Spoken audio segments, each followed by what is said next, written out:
Disclaimer: ఈ ఛానల్లో మేమైతే వీడియోస్ లైవ్ స్ట్రీమ్ చేస్తున్నామో అవి కేవలం విద్యా ప్రయోజనాలు మాత్రమే. మేము ఎటువంటి సెబీ రిజిస్టర్ ఇన్వెస్ట్మెంట్ అడ్వైజర్ లేదా రీసెర్చ్ అనలిస్ట్ కాదు. మార్కెట్లో పెట్టుబడులు రిస్క్తో కూడుకున్నవి. వాటిని చేసే ముందు మీ ఫైనాన్షియల్ అడ్వైజర్ని కన్సల్ట్ చేయండి. మీ సొంత విశ్లేషణ చేయండి మరియు మీ రిస్క్ అనుగుణంగా మాత్రమే నిర్ణయాలు తీసుకోండి. మేము ఎటువంటి బై సెల్ రికమెండేషన్స్ కానీ టిప్స్ కానీ ఇవ్వడం లేదు. ఈ వీడియోస్ కేవలం విద్యా ప్రయోజనాలు మాత్రమే.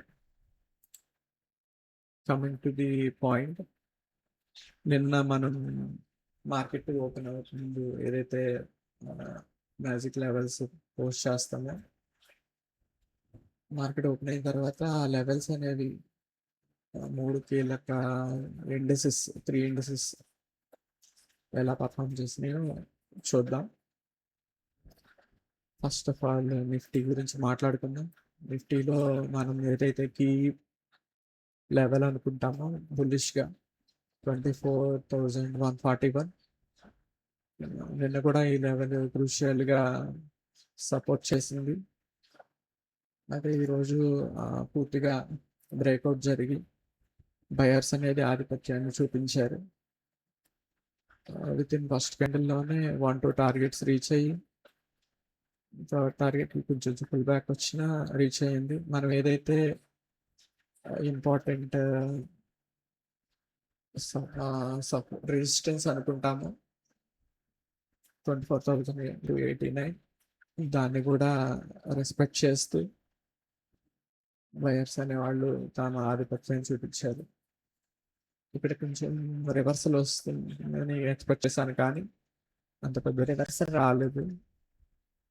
కానీ రెస్పెక్ట్ చేస్తూ రివర్స్లో కూడా 1-2 ఈ 2 టార్గెట్స్ రీచ్ అయ్యి పూర్తిగా బుల్స్ అనేవాళ్ళు తమ స్ట్రెంగ్త్ని చూపించారు. ఓకే, ఇది నిఫ్టీలో జరిగిన సంగతి. Coming to the bank Nifty, మనం ఏదైతే లెవెల్ 57,660 మీద బలిష్గా ఉంటామో విత్ ఇన్ 2 పాయింట్స్లోనే మనం ఏదైతే ఫైనల్ సిఈ టార్గెట్ అనుకుంటాం 57,880 రీచ్ అయ్యి కొంచెం పుల్ బ్యాక్ వచ్చినట్టు వచ్చి పూర్తిగా బయర్స్ అనేవారు టేక్అవుట్ చేశారు. ఏదో క్రూషియల్ లెవెల్ 58,000 రీచ్ అయిన తర్వాత ఇంకొక 600 పాయింట్స్ ర్యాలీ జరిగింది. 58,000 అనేది బ్యాంక్ నిఫ్టీకి క్రూషియల్ లెవెల్. దాన్ని కూడా బోల్స్ అనే స్ట్రెంత్ అని చూపించారు. ఇది బ్యాంక్ నిఫ్టీలో సినారియో.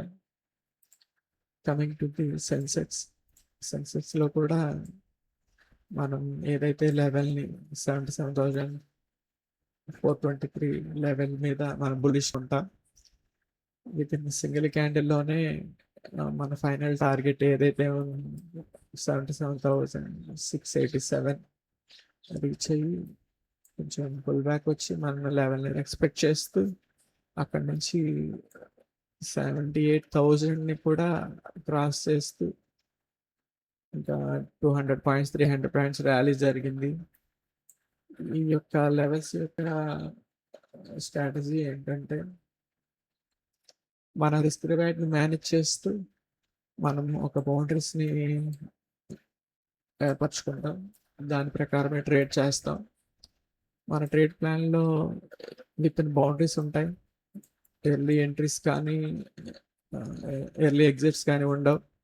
రిస్క్ రివార్డ్ని మేనేజ్ చేస్తూ మనం ఎంట్రీ ఎగ్జిట్స్ ఉంటాయి. మన ట్రేడ్ ప్లాన్లో ఏదైతే ఉండదో దానికి మనం క్యాచ్ చేయం, ఫోమోకి వెళ్ళదు అసలు.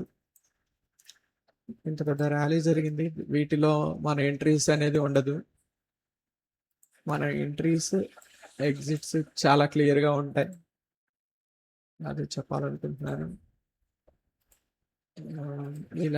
ఈ లెవెల్స్ గురించి ఇంకా మీరు తెలుసుకోవాలంటే లైవ్ స్ట్రీమ్లో రండి, వీటి గురించి డిస్కస్ చేద్దాం. ఈ వీడియో మీకు నచ్చినట్టయితే లైక్ చేయండి, సబ్స్క్రైబ్ చేయండి. మరిన్ని వీడియోస్ కోసం మన ఛానల్ని ఫాలో చేయండి. యూట్యూబ్ ఛానల్కి వెళ్ళి ఫేత్ఫుల్ ట్రేడింగ్ తెలుగు అని సెర్చ్ చేయండి. ఇక్కడ మన వీడియోస్ అనేవి ఉంటాయి.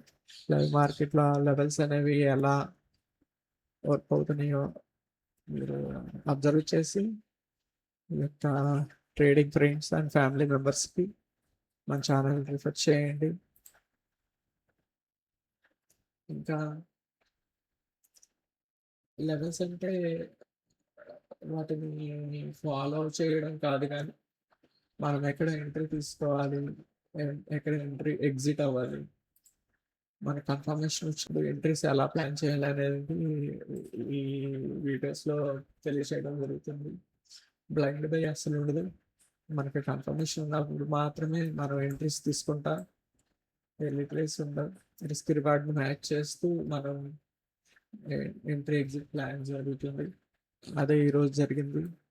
ఈ మూవ్ అంతా మనం క్యాష్ చేయం కానీ మన బౌండరీస్లో ఉన్నప్పుడు మాత్రమే మన యాక్షన్ ఆఫ్ ప్లే ఉంటుంది.